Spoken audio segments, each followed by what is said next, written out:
Superman fans, to your speeding bulletin for the week August 9th to August 15th, 2013. A week in which more casting rumours circulated about the upcoming movie, a couple of Superman DVD compilations were announced, and we've got to look at the comic books due out in November. Let's jump in and take a closer look. In movie news, there's a lot of speculation that Warner Brothers are offering Christian Bale big money to reprise his role as the Dark Knight. Warner Brothers may actually have offered a huge amount of money to Christian Bale to come back to the role, but that's where the $50 million rumour started. Rumours have also begun about the possibility of Lex Luthor being in the film, with Mark Strong currently the leading contender. Strong told Digital Spy, "All I can say is watch this space." Meanwhile, Breaking Bad actor Bryan Cranston has also put up his hand for the part, telling film bosses to give him a call, adding, "I like Lex Luthor, I think he's misunderstood, he's a lovable, sweet man." Meanwhile, Legendary Pictures has decided not to be involved in this new movie, preferring instead to take a stake in Christopher Nolan's upcoming film Interstellar. With a team of 500 artists working on over 600 shots for a year and 4 months, Weta Digital's work on Man of Steel encompassed all of the scenes on Krypton and much of the interior spaceship sequences. Visual effects supervisor Dan Lemon spoke with Art of VFX about the process of bringing the planet Krypton and its technology to life. Read the interview at artofvfx.com. In this week's edition of Radio KAL Live, Dr. Christine Schreier, the linguist who helped create the Kryptonian language for Man of Steel, joined myself and Michael Bailey to discuss the movie, the language of the planet Krypton, and actually spoke to us in Kryptonian. Check it out at supermanhomepage.com/live. In TV news, a new episode of the DC Super Pets animated shorts will see Krypto and Ace the Bat-Hound prepare to take down some villains, but they're waiting on a third Super Pet to join them, a Green Lantern. DC Super Pets will air as part of the DC Nation block, scheduled to air at 10 AM on Saturday, August 17th on Cartoon Network. If you're interested in past episodes of these animated shorts, DC Comics has now posted other episodes of DC Super Pets on their YouTube channel. A number of repackaged Superman and Justice League animated releases are coming to Blu-ray and DVD later this year. The Superman Triple Feature DVD collection includes the A Little Piece of Home episodes from Superman the Animated Series, Superman Brainiac Attacks, and The Last Son of Krypton 3-part introduction to Superman the Animated Series. While the Superman Double Feature DVD collects together the All-Star Superman and Superman Doomsday animated movies. They're available to pre-order now from our online store. DC Comics released their November 2013 solicitations this week, and we highlighted for you all the Superman-related comics and products listed. Of special note was Superman Unchained number 5, in which Superman and Wraith form an alliance to rescue a hostage and strike at the heart of Ascension, but the mission goes awry when it becomes clear the Man of Tomorrow and the Soldier from Beyond the Stars have very different methodologies and objectives. And Superman number 25, featuring the conclusion to the Krypton Returns saga, in which Superman finds himself locked in combat against Hell months before Krypton's explosion. Check out the entire list at our website now. Superman and Wonder Woman are the focus of the DC Comics poster promoting the 2013 New York Comic Con. The official DC Comics poster also features the completed World Trade Center Tower and will soon be plastered in comic stores and Metro North stations. The 2013 New York Comic Con will take place at the Javits Center from October 10th to 13th. Comic books we reviewed this week included Action Comics number 23, which was reviewed by Michael Bailey, who said this was a breezy, mostly fun action piece, and he gave it a 4 out of 5 score. Adventures of Superman chapter 15 was reviewed by Sean Morrissey, who gave it a 4 out of 5, saying, "Conceptually, this is my favourite issue of Adventures of Superman so far." T.A. Hewitt reviewed Injustice Gods Among Us chapter 30, giving it a 5 out of 5, saying it gave me a lot to think about. While Smallville season 11 chapter 59 was reviewed by Michael J. Petty, who said, "Keeping me entertained and waiting for the next chapter," and he gave it a 4 out of 5.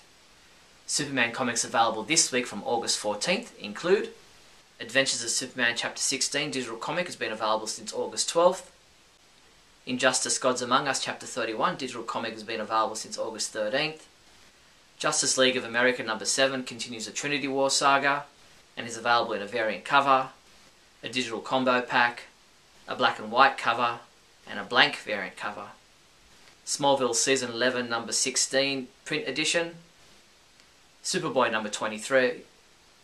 Smallville Season 11 Chapter 60 digital comic will be available August 16th. Here's a selection of newly added Superman products just released to our online store. Grab the Superman The Silver Age newspaper dailies, Volume 1 for just $29.99. Or make sure you get the DC collectible Superman statue by Jim Lee for just $61.99. These and other great latest Superman releases are available from your one-stop Superman shop, the Superman homepage online store at supermanhomepage.com/shop. In other news, Warner Bros. Interactive Entertainment and DC Entertainment announced that Injustice Gods Among Us for iPad, iPhone and iPod Touch is now offering an all-new in-game challenge mode event, the General Zod Challenge. Taking place August 9th to August 27th, the General Zod Challenge is a follow-up to last month's popular Batgirl Challenge and allows players to compete in a time-sensitive series of battles that, if completed, rewards them with an exclusive gold character card. Finally, be sure to join us on Monday night for our live interview with comic book creator John Bogdanov from 8:30 PM Pacific Daylight Savings Time for Radio KAL Live. You can check it out at supermanhomepage.com/live. That's all the Superman news there was for the week August 9th to August 15th. I'm Steve Younis from supermanhomepage.com. Great Scott! Great Scott! Great Scott!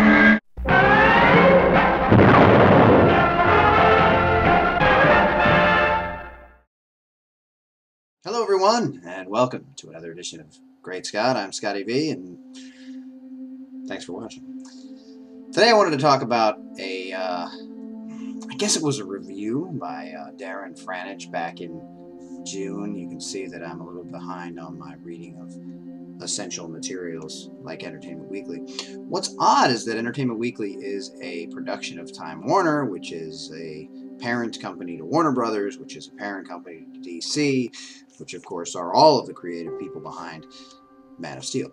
Now, it's pretty much unanimous that in critical circles, Man of Steel was a failure. Most reviews were bad, and the score on sites like Rotten Tomatoes didn't start going up until the general audience started to go to see it, which is good news because that means that much of the general public did enjoy the movie while critics didn't. A lot of what I'm seeing is, and I know that we're 2.5 months after the movie has been released, although it hasn't been released in all markets yet. I believe at the end of August we're going to see release in Japan, so we still should see some numbers there. But I'm still interested in trying to figure out exactly what everyone wants from a Superman movie. From what I could tell, it seemed like most of the critical reviews said things like, where's the joy, where's the hope, where's the humor, where's the camp, where's Gene Hackman, where's Marlon Brando, where's Christopher Reeve. None of these things were we ever going to get, nor were we ever promised with Man of Steel. In fact, it was said straight out, much to my happiness and much to my applause, that this, unlike Superman Returns, was going to be a completely separate franchise with no connection whatsoever, other than there would be a man in blue and red who tried to do the right thing. And I think we got that out of Man of Steel. But, according to Darren Franich, whose article is entitled Superman Breaks a Commandment, I gotta stop right there and say, I don't care about commandments, I don't care about religions, I don't care about what you believe, what you don't believe, I don't necessarily worry about whether or not your spirituality is affected by a Man of Steel comic book movie. But it does seem like a lot of critics, this man included, and it is obvious when you watch the movie that there are a lot of allegorical ties to gods and spirituality, and it seems like mostly the Christian form of spirituality, which isn't necessarily a bad thing, but after Superman Returns I was sort of hoping they would avoid. As we all know, the legend of Superman has been tied into Jesus and religion and Moses and two guys who were Jewish creating him and having that sort of upbringing and knowing about those stories and legends. There are always going to be those type of allegories, but he's also tied into Hercules and other mythological figures, as are many other heroes. There are many historical things to draw upon when creating something, when creating a work of fiction, and obviously, imitation is a great form of flattery, but I don't believe, and I've never subscribed to the theory that we were trying to tell a Jesus story every time we told a story about Superman.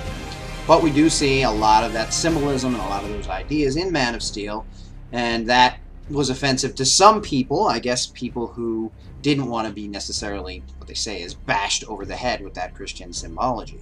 I think a lot of people who are Christian and a lot of people who want to see that sort of thing liked that, whereas a lot of people who said, I just want to see a Superman movie where he's the comic book hero that I've always loved.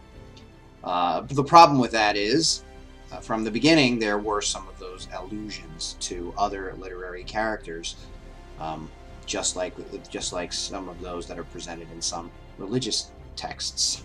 As true or untrue as some of them may be, they're in a book now, and we have to see some of these spiritual connections in many versions of Superman, which I and many critics were hoping to avoid.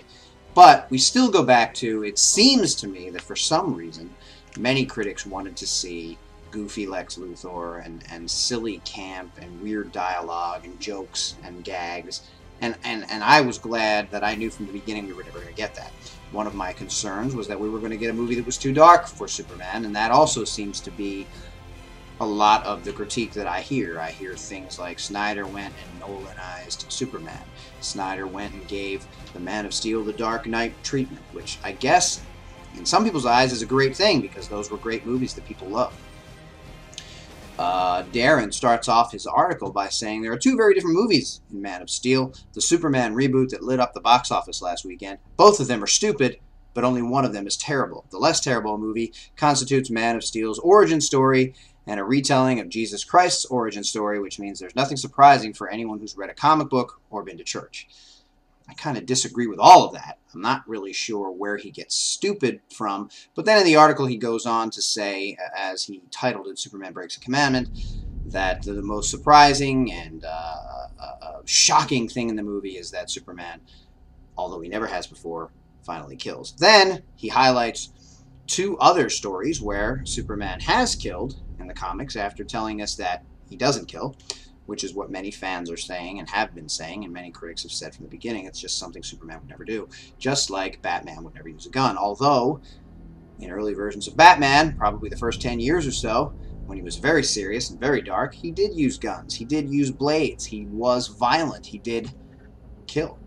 Many of the DC heroes don't do that now. Again, as I've mentioned before, because of the Comics Code Authority that started way back when, and they just decided to hang on to it, which is fine. It's an upstanding code not to kill. It's very heroic, and I think Superman's action to kill Zod in this movie was also very heroic. I think it was a big sacrifice of himself. I think it was clear that it anguished him. Darren goes on in his article to say the Superman does scream in anguish when he's forced to kill Zod, but then we're treated to a comical scene where there's witty banter between him and a general, which seems to indicate that the anguish was only temporary and was only there to kind of allay our own fears that Superman now was a killer, which I think is ridiculous. And I've covered this before. There is clearly a time lapse between when that happened and the scene with the general. Otherwise, Metropolis wouldn't have been rebuilt. Superman wouldn't have discovered that there had been satellites trying to follow him around if it was the very next minute or the very next day. There wasn't a fade out leading to that, and that led to some confusion into people thinking that it happened right away. But if you think about the timeline, if you think about the things that are going on at that point in the film, it's clear that time has passed. Darren, of course, says it strives to make Superman, quote, realistic, while taking for granted that he's a Christ figure who stands for morality, and it literally covers Superman in mud and then pretends his hands are clean. I've covered this again before. I don't think Superman had a choice in that moment. There was no way to stop Zod. And I can agree, and he says in his article, that the non-imagination of the filmmakers and the writers causes us to believe while we're watching the movie that there was no choice for Superman, and in this case there wasn't. But the fact that they do not have the ability to come up with another way for him to deal with Zod shows that they are unimaginative. But they do show early on, before the fight with Zod, that there is another way to deal with the Kryptonians, but that way has now been destroyed because he sent them all back.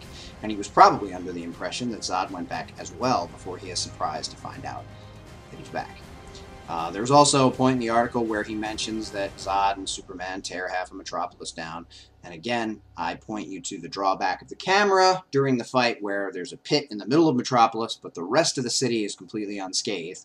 And that damage all took place before the battle. There is some further destruction during the fight because it is two super beings fighting each other, and Superman is fighting for the fate of the entire planet.